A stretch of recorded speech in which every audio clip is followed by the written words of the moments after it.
Jean-Michel Apathy.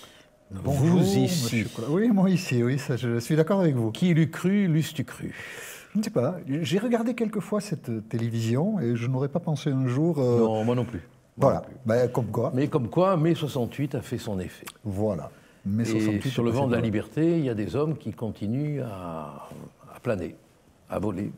Alors, merci en tout cas d'être là. Bon, vous allez en prendre plein la tête, je vais en prendre plein la tête, mais on s'en fout. Hein. Oh, oui. On s'en fout. On s'en fout, oui et non, mais si nous sommes là tous les deux, c'est que nous pensons que nous pouvons l'être. Écoutez, moi, je n'entends dire du bien des gens que lors des oraisons funèbres. D'accord. Bon. Alors, tant qu'on dira du mal de nous, c'est qu'on est encore en vie. C'est bon signe. Alors, vous êtes ici pour un livre que j'ai, franchement, je le dis avec toute la sincérité odieuse dont je suis capable, que j'ai beaucoup aimé. Ça me touche. Vraiment, vraiment. Vous avez même trouvé une formule pour dire, puisqu'on s'était vu il y a quelques semaines et qui m'avait beaucoup plu, vous avez dit que finalement j'étais moins con à l'écrit qu'à l'oral. Oui. C'est une formule qui m'a fait plaisir. Oui, parce que à l'oral, on est rarement tel que l'on est. Et à l'écrit... C'est un avocat qui dit ça? Oui, parce que le verbe défaçonne un peu ce qu'on est. Il y a une espèce de malléabilité des mots qui fait qu'on joue. On joue au dé des mots. Hein. Parfois, ils se retournent et on n'a pas voulu. Mais là, quand même, il y a une sensibilité, une intelligence. Et on a le sentiment, à un moment donné, que ce livre se perd dans des ondes nostalgiques. Et c'est vachement émouvant. En fait, je ne dirais pas qu'il y a de la nostalgie. J'ai aimé mes parents parce qu'ils étaient aimables. C'était des gens simples et des gens respectueux des autres.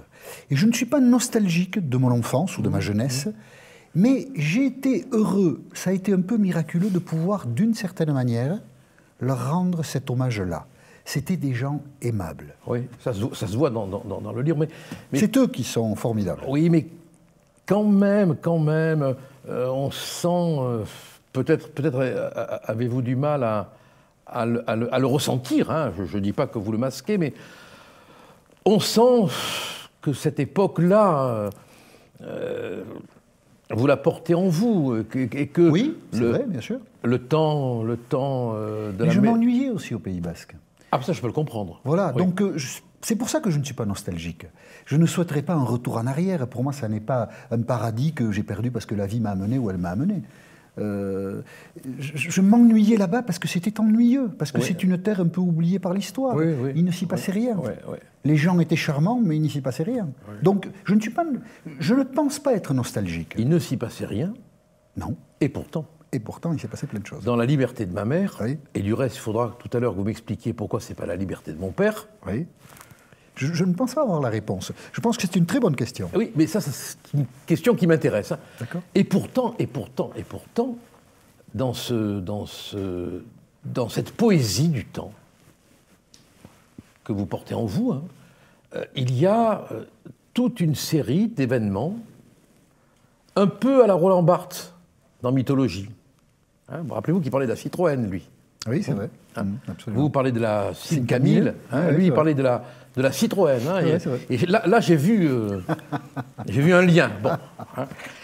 Vous évoquez toutes sortes d'événements, dont vous allez nous parler, bien sûr, qui, pour vous, préfigurent, comme en coulisses, l'arrivée de mai 68, qui ne serait qu'une conséquence historique d'un ensemble de prolégomènes. Je le crois, oui. Alors, vous êtes quand même dur, hein, parce que vous dites, et plus tard encore, j'ai croisé quelques acteurs de cette comédie, Daniel Cohn-Bendit, Serge July, qui voulait des tribunaux populaires pendant l'affaire de Bruy-en-Artois, hein, Henri Weber et d'autres moins connus. Je n'ai épousé aucune de leurs lubies gauchistes. Alors moi qui vous prenez pour un gauchiste, jamais. Je n'en reviens pas. Je n'ai jamais. Vous me direz, c'est comme quand on me prend pour un facho, hein, c'est pareil. Bon, J'ai été toute ma vie soit un social-démocrate médiocre, soit un giscardien mal assumé, soit un centriste mou. J'ai toujours été ça, toute ma vie. Voilà. Je n'ai jamais été autre chose. Ça sent un peu l'anarchiste aussi... Ah, pas du tout. Pas du tout. Ah non, je n'aime pas ni le désordre, ni... je pense qu'une société ordonnée, il y a un chef, mais le chef ne peut exister que s'il est respectueux des autres. Voilà, j'ai des schémas de pensée assez simples. Mais quand même un mot. Mai 68, c'est une erreur dans notre mémoire. L'élément, je suis heureux de pouvoir le dire ici, parce que bien sûr ici, beaucoup de gens par idéologie critiquent mai 68, mais le fondement de tout, je crois, je regrette et j'en veux beaucoup à des gens qui ont l'audience d'Éric Zemmour par exemple de ne jamais en parler. Le fond de tout, c'est que la France telle qu'elle s'est construite, elle s'est construite dans la guerre. Je le dis un peu, mais très peu. Oui, j'ai fait un très long chapitre sur la paix, et je l'ai beaucoup réduit parce que je me suis dit je vais ennuyer les gens avec ça. Mais le fondement, c'est ça. Pendant 13 siècles, la France a eu deux ennemis. Les Anglais, les Allemands. Je dis 13 siècles parce que les Allemands, c'est l'empire de Charlemagne qui se divise. Et puis, à partir de 1945, nous n'avons plus d'ennemis. L'Occident a un ennemi idéologique, mais les pays, l'Europe occidentale, vit en paix. Ça bouleverse les esprits. Et ce qui va donner l'envie aux gens de mettre au centre de leur vie leur destin personnel, c'est la situation de paix dans laquelle nous sommes entrés. Et ça va donner ce que je décris dans ce livre, la libération des individus, et la liberté de ma mère peut-être parce que les hommes étaient déjà un peu plus libres que les femmes, et les femmes accèdent, le combat n'est pas encore terminé, mais à la vraie liberté, et c'est cela qui va donner ce que l'on appelle mai 68, mais quand mai 68 se produit, en fait, mai 68 est déjà terminé parce que tout est déjà acquis dans la vie des femmes et des hommes de ce pays. C'est ça qui est important. On peut en discuter, hein. Mais c'est pas moi qui suis le personnage de l'émission, c'est vous. Donc, c'est gentil de... Je fais retrait. Vous voyez que c'est frustrant d'être journaliste parfois. C'est chiant, c'est très dur, je m'en rends compte, oui. Vous vous rendez compte ? Je me rends compte. Alors, vous jalonnez votre livre, et ça, c'est passionnant sur le plan du structuralisme. On est presque, si vous voulez pas être trop pédant, et j'espère que nos amis me permettront cette comparaison, on est constamment dans le signifié et le signifiant. C'est-à-dire qu'on est constamment dans ce qui est dit et ce qui est sous-jacent à ce qui est dit. Ouais. La maison. Vous parlez de la maison. La pauvre maison au début. Et puis après, la belle maison. Et vous parlez des générations. Non, mais Apatis, c'est pas le gaucho qu'on croit. Hein. Il est enraciné. Hein. Mais bien sûr. Alors, bien la maison, parlez de la maison, puisqu'elle est importante dans le livre. La maison, alors, mon père de son côté et ma mère de l'autre ont toujours vécu dans des maisons de pauvres. Oui. De pauvres, sans eau, sans électricité. Et sans dallage. Et oui, sol de terre battue. J'ai vu la maison de ma mère, celle de mon père non, mais la maison de ma mère, c'était de la terre battue, c'était une pauvre masure. Et puis, parce que les temps ont changé, ils sont salariés dans des usines, ils ont un petit crédit, ils peuvent acheter un bout de terre dans un hameau du Pays Basque, et sur ce bout de terre, ils font construire une maison modeste, mais à leur échelle, c'est un événement. Et parce que dans cette maison, qui va les abriter, qui va nous abriter, il y a l'eau courante, il y a l'électricité, il y a du carrelage et du parquet. Mais pour eux, c'est incroyable, c'est un changement colossal. La salle de bain, j'en parle, dans cette maison. Ah oui. À tour de rôle, hein, on y allait. Hein. Une fois par semaine, ça. L'utilisation de la salle de bain était une utilisation... Sauf votre mère qui l'utilisait plus souvent. Elle trichait. Et vous dites qu'elle était déjà révolutionnaire. C'est ça, parce qu'elle trichait. Parce que la révolution, c'est ça. Voilà. On est tous des cocus de l'histoire. Nous sommes d'accord. Donc, ces gens qui étaient sales, parce que quand on n'a pas l'eau courante, on est sale, on est parfois propre, on est le plus souvent sale, ces gens-là pouvaient se laver. Eh bien, quand on se lave, quand on sent bon, on regarde les gens autour de vous, et les autorités aussi, d'une manière différente. C'est le début de la dignité. Tout ça, c'est la France des années 50. On a l'impression qu'on parle d'un siècle très éloigné. C'est tout proche de nous. C'est tout nouveau, tout neuf. Moi, je prends une douche tous les jours. Eh bien ça, je suis le premier dans les générations qui m'ont précédé sur cette terre. Est-ce qu'on se rend bien compte de ce qu'on dit ? Je suis le premier à pouvoir faire ça. À le faire sans me poser la question. sans chercher à économiser l'eau. Je le fais parce qu'aujourd'hui, c'est dans ma culture. Eh bien, c'est tout nouveau. Vous savez qui me l'avait dit, ça? Non? Sœur Emmanuelle. Ah. Oui. Elle m'avait dit, on était très copains, elle n'approuverait pas mes engagements, hein, je le dis tout de suite, comme ça je la libère, hein, mais on était Vous étiez aussi ami avec elle que Laurent Wauquiez était ami Ah mais non, avec moi elle j'étais très ami. Mais elle m'avait parlé de Laurent Wauquiez au demeurant, hein. Bon. Sans me dire qu'ils étaient amis à ce point. Bon. Elle le connaissait, très bien. Elle le connaissait, dans ce qui est vrai, mais bon, nous on était, bon, j'ai même écrit un livre qu'elle a préfacé, le seul livre qu'elle a préfacé, bon, passons là-dessus. Elle me disait, mais ce qui est extraordinaire, Gilbert, c'est de pouvoir prendre une douche. Bah oui. Et sur le moment, franchement, je n'avais pas compris. Et c'est en lisant le livre que j'ai compris Bien sûr. ce qu'elle voulait me dire par là. Mais en quoi la maison, ça préfigure mai 68 ? Mais parce que, d'abord, la maison, il y a tout dans la maison. Il y a la propreté, je l'ai dit. Ça coupe, ce jeune couple que forment mon père et ma mère, alors les parents de mon père étaient morts, de la branche familiale du côté de ma mère n'est plus sous la coupe de son père. Ma mère, elle est autonome. En plus, je crois que je ne l'ai pas écrit, mais mon grand-père, que j'ai à peine un peu connu, je l'ai connu un peu, hein, un paysan qui ne parlait pas le français. Il était à Moncaïol et ma mère était à Viodos. Alors, 10 kilomètres les séparent. Mais le grand-père, il n'a aucun moyen de locomotion. Eh oui. Donc ma mère est libre. Ma mère ne vit plus sous la tutelle paternelle. Mais c'est énorme tout ça. Ils se voient peut-être une fois tous les 2 mois. Et puis on ne peut pas téléphoner, il n'y a pas de téléphone. Oh, quelle paix. Vous imaginez? Non seulement nostalgique. il n'y a pas de portable, mais il n'y a pas de téléphone du tout. Donc c'est le début de la liberté. Parce que c'est l'autonomie. Et quand il y a l'autonomie, il y a la liberté. Et ma mère qui va à l'usine, qui travaille à l'usine, c'est peut-être pour ça que ça s'appelle la liberté de ma mère, parce que la vie change beaucoup plus pour les femmes comme elle que pour les hommes. Mais ce qui est vrai. Mon père était un homme adorable et effacé. Ma mère était une femme modeste mais décidée. Donc la figure maternelle m'a peut-être marqué plus que la figure paternelle, bien que physiquement et de caractère, je suis le clone de mon père. Mais ma mère m'a marqué davantage. Ah ben les mères. Hein. Oui, de toutes les façons, les mères nous marquent. Ça, mon plus. vieux, pour s'en débarrasser des mères. On n'y arrive pas. On n'y arrive pas, et même quand on est mort, elles sont encore là parce qu'on meurt en disant maman. Et donc la maison, elle abrite effectivement tous les ferments de la liberté, bien sûr. Ouais. Et alors après, je suis obligé d'avancer. Hein.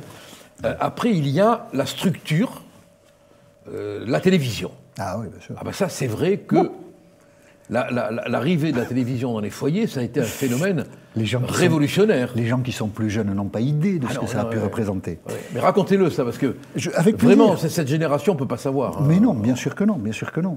Mon père et ma mère, mon père... j'ai plus c'est mon père plutôt parce que c'est mon père qui est... Je me souviens, mon père installe dans la cuisine le coin où on va poser quelques jours plus tard la télévision, mais il monte sur le toit pour placer l'antenne parce qu'à l'époque c'était des antennes râteaux. Il fallait, il y a l'image là, enfin, non, on tourne encore un peu. Hein, ouais, stop, là il y a l'image. Bon bref. En 1900, mes parents achètent une télévision en 1966. Jusque-là, ils vivent au Pays Basque. Alors, les nouvelles arrivent, évidemment. D'abord, il y a la radio, il y a des journaux, et puis c'est des citoyens, ils ont quand même des informations. Mais quand la télé s'installe au cœur de la maison, les images qui arrivent sont des images révolutionnaires, mais pas celles que l'on croit. Par exemple, à la télévision, on voit Johnny Hallyday, oui, vous en parlez, Sylvie Vartan. Jusqu'à présent, le rapport... Jean Noël. Mais moi, j'ai plutôt pensé à ces gens jeunes, terriblement sexuels. Vous imaginez, mon père, quand il voit ces jeunes femmes à la télévision, habillées comme elles sont habillées, qui bougent un peu de manière lascive, comme ça, vous imaginez les nuits qu'il doit passer, mon père. Et ma mère, quand elle voit ces jeunes gens, Claude François, Johnny Hallyday, Eddie Mitchell, c'est chargé de sexualité, tout ça. Vous vous rendez compte ? Leur rapport à la culture jusque-là, c'était quoi? C'était les danseurs basques. Le folklore basque est figé au XVIIIe siècle. Il y a ce qu'on appelle le Samaltzain. Alors le Samaltzain basque, j'en parle pas dans le livre, mais c'est un type qui a une espèce de cheval comme ça et qui caracole. Enfin, quand vous mettez Johnny Hallyday, le Samaltzain, c'est quand même le choc des cultures. Et en 1966, vous allez plutôt vers Johnny Hallyday que vers le Samaltzain, évidemment. Et la télévision, c'est cette révolution-là. C'est pas parce que la révolution, c'est pas la conquête du pouvoir, c'est pas la prise du palais d'hiver. La révolution, c'est ces éléments culturels qui tout à coup vous transpercent la tête. Ça bouleverse votre monde. C'est ça la révolution. Et alors, est-ce que vous croyez qu'on a suffisamment réfléchi? Bon, Lacan s'est penché là-dessus, mais rapidement. Barthes en a parlé rapidement. Foucault en a parlé, mais rapidement. Est-ce qu'on s'est penché suffisamment sur l'impact de transformation de nos mentalités que la télévision a représenté? Bien sûr que non. Bien sûr que non. Bien sûr que non. On n'a pas analysé correctement tout ça. Qu'on ne sait toujours pas quel a été le cheminement sur le plan de l'évolution des mentalités. Mais est-ce que ça nous a fait du bien ou du mal? Ça nous a fait du bien. Ça nous a fait du bien, mais plus maintenant, je crois. Je pense que oui. Je pense que oui, parce que la vie passe à travers la télévision. Vous n'avez pas l'impression qu'on est devenu maintenant... Ce que vous racontez... On a le choix. Non, mais... intéressant. Ce que vous racontez est de l'ordre de la stabilité. Maintenant, on est devenus des nomades télévisuels. Moi, je pense que c'est toujours le bon qui triomphe, le meilleur qui triomphe. La médiocrité, on l'oublie. Ce qui va rester dans nos mémoires. Quand on parlera voilà, bravo, merci. Voilà. Vous avez écrit à propos de Vercingétorix, oui. Sa défaite m'attristait. Oui. Je la trouvais injuste. J'aurais bien repris les armes contre l'odieux César. Oui. Eh bien, moi aussi. Ah ben voilà. Moi aussi. Et je suis même allé à Rome, moi, visiter la prison Mamertine. Ah, je ne l'ai pas visité. J'ai vu le lieu où l'on dit sur le forum que César a été enterré. Oui. Ce qui m'a paru être un éblouissement, parce que j'ai écrit ça, mais César, j'ai pas mal lu sur la République romaine, qui était quand même, Cicéron, quand même, c'est quelque chose. Hein. Et j'ai vu le lieu où César est enterré, on présume qu'il a été enterré là. Oui. C'est un choc. Ben, il y a deux endroits qui sont émouvants. C'est à Athènes, la sépulture présumée de Socrate. Ah oui, j'ai pas vu ça. Oui. Ah, c'est un moment, enfin, on se dit qu'il y est. Bon, c'est quelque chose, oui. Et puis la Mamertine, où Vercingétorix a été enfermé. Saint-Pierre aussi, du reste. Hein. Ah, d'accord. Mais lui, il en est sorti pour aller mourir à Rome. Donc, on sent quand même que vous aimez l'histoire. Ah oui, bien sûr. Que vous aimez l'histoire. Ça a été mes grandes émotions scolaires, oui. Ah oui, c'est vrai, ça. La défaite de Napoléon, à Waterloo, quelle tristesse, quelle tristesse. Après, quand on est adulte, on revisite ces jugements-là, parce que sur Napoléon, il y a beaucoup de choses à dire. Oui, hein. mais comme sur tout le monde. Du bien et du pas bien, absolument. Mais quand on va à l'école et qu'on vous fait passer ça, c'est quand même un cadeau formidable. C'est une émotion forte. Parce qu'on vous inocule quelque chose qui est faux d'ailleurs. Parce que et l'histoire de Vercingétorix et celle de Napoléon sont. Mais en même temps, ça vous éveille à la vie,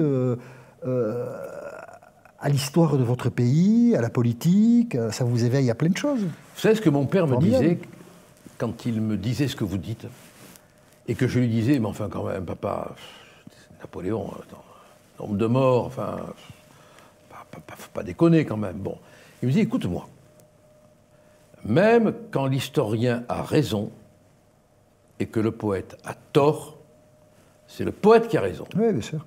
Parce que voilà. Et je dirais que dans ce livre, il y a cette dimension poétique aussi, hein, qui vous donne finalement raison, même si on peut discuter. Non, mais c'est vrai, on pourrait pinailler sur plein de points, mais poétiquement, vous avez raison. Hein. Vous savez qu'ils vont vous détester ici. Hein. Moi, j'en fous. Vous savez, moi, j'ai vécu toute ma vie au moteur de la détestation, et je dois dire que il m'arrive quelquefois de demander à ma femme de me détester pour que je puisse encore la supporter.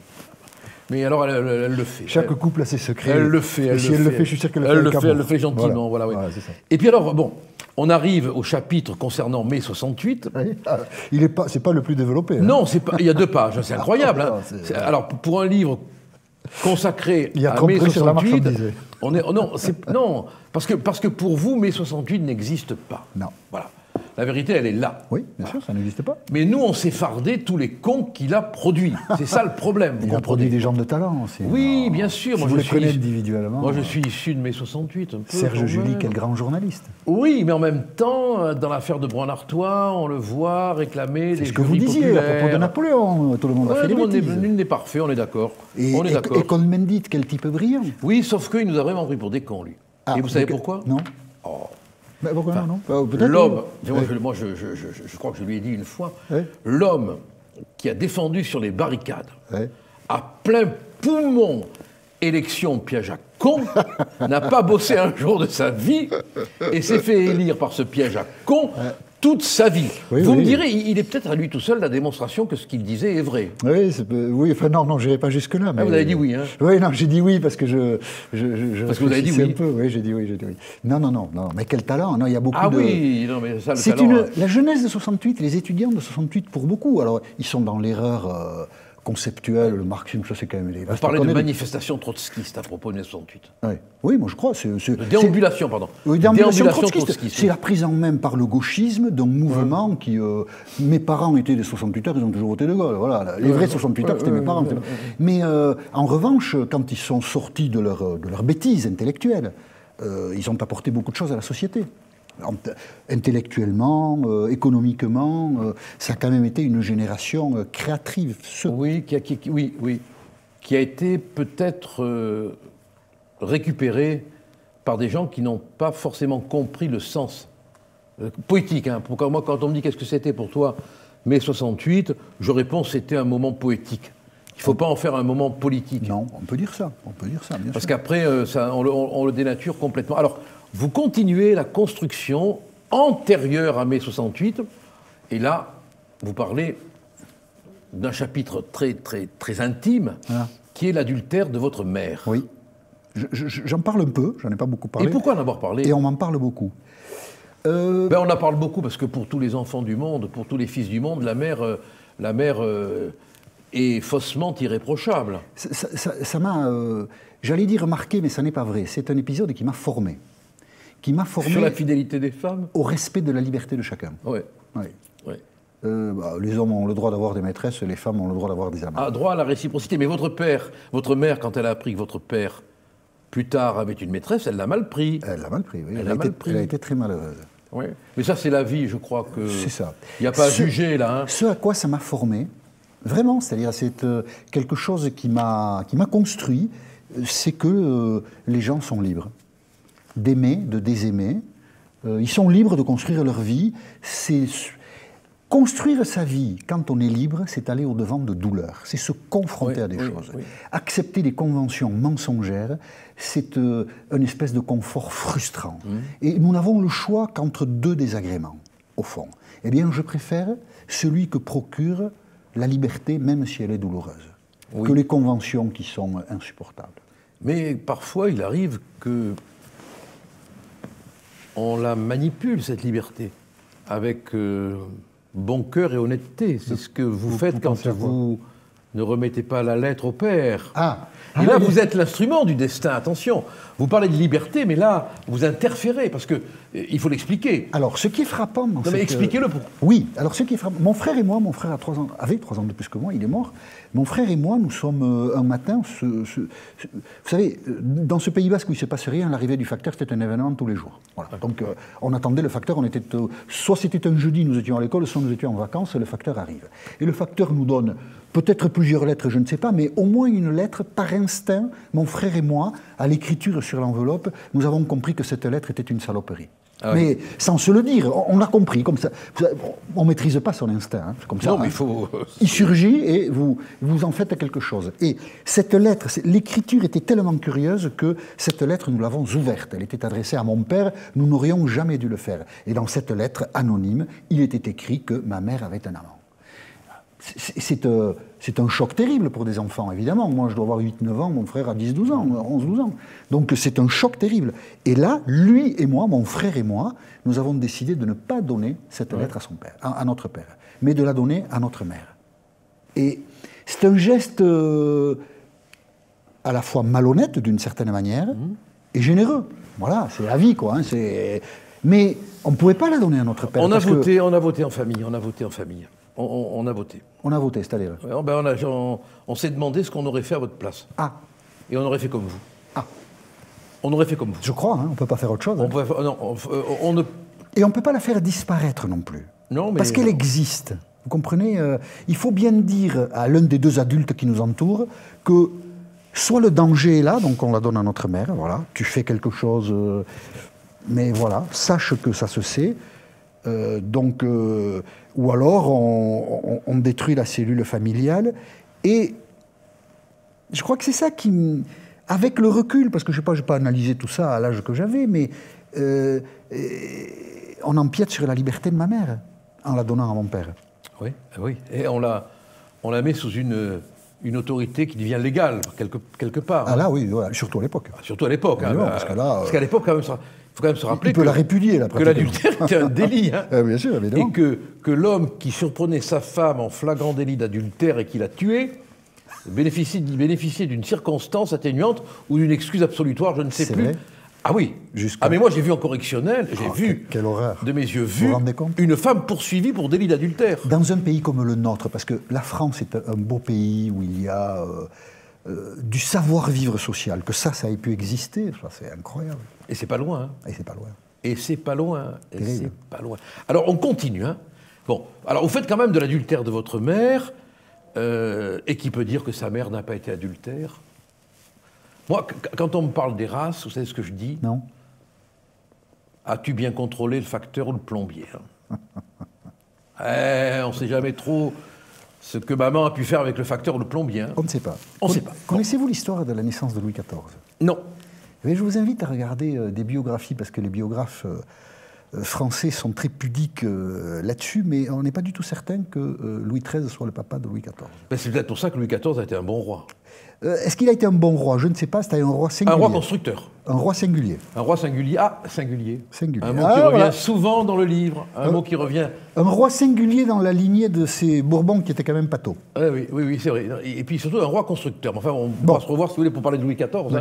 Alors, la voiture, elle arrive, la voiture. Alors, la voiture, elle joue dans votre analyse de mai 68 un rôle déterminant, parce qu'elle est pour vous le facteur aérien, le déplacement... C'est un outil de libération. Un outil de libération. Mais bien sûr, avant la voiture... De la femme. Ou des hommes aussi, des jeunes, Avant la voiture, vous étiez rivé au sol. Avec la voiture, vous pouvez vous déplacer. Moi, je suis né... il y avait le cheval, quand même. Je suis né à Montcaillol. Le cheval, il ne vous amène pas loin. Je suis né à Montcaillol. Pas vite. Je suis né à Montcaillol, à 80 km de la mer. À quel âge j'ai vu la mer, d'après vous ? Bon, je sais pas, 16 ans, 17 ans. Ah, ouais. Pourquoi ? Parce qu'un de mes copains a passé le permis, et hop, on est parti en voiture à la mer. Et avant, non. Être à 80 km de la mer et l'avoir qu'à 17 ans, c'est curieux quand même. Aujourd'hui, ça n'existe plus. Ah non, c'est fini. Bien sûr que non. Et donc, ma mère, elle est née en 1930, elle a quitté l'école en 1940 à 10 ans. Et en 1965, elle se met en tête de passer le permis de conduire. Oui. Mais passer l'épreuve écrite, c'est une épreuve pour elle, parce que c'est vraiment pas une intellectuelle. Eh bien, elle sait qu'elle peut le faire, et qu'elle a le droit de le faire, et donc elle le fait. Et une fois qu'elle a passé l'épreuve écrite et qu'elle l'a eu, je pense qu'elle a eu le premier, elle passe la conduite. Dans un monde d'hommes, une femme qui va conduire. Oui, c'était pas très bien vu, oui. Et donc, elle réussit tout, pas instruite, pas cultivée, mais décidée, elle réussit tout, et début 66, elle achète une voiture. Elle achète une 5000 rouge. Voilà. Et dans votre inconscient, qu'est-ce que ça... Vous en avez eu des petites voitures comme ça sur votre bureau ? Ah oui, j'en ai eu, oui, bien sûr. J'en ai eu. Je crois que la marque, c'était Nourev ou quelque chose comme ça. Oui, je crois bien, oui. Un truc comme ça. Un truc comme ça, oui. J'en ai eu, bien sûr. Et qu'est-ce que ça représente dans votre mythologie, cette petite voiture rouge ? La peur qu'elle ne revienne pas quand elle partait. Ah, la peur qu'elle ne revienne pas. Oui, la peur qu'elle ne revienne pas, qu'elle ait un accident, qu'elle ne revienne pas. Oui, la voiture, par rapport à mon père aussi. Hein. La voiture, quand j'étais enfant, j'avais peur. J'avais peur, alors là, il faudrait convoquer la psychanalyse. Moi, j'ai jamais été une bête à psychanalyste, mais j'avais très peur de la panne d'essence. Quand on était en voiture, mon obsession, c'était de demander à mon père ou à ma mère, est-ce qu'on a de l'essence ?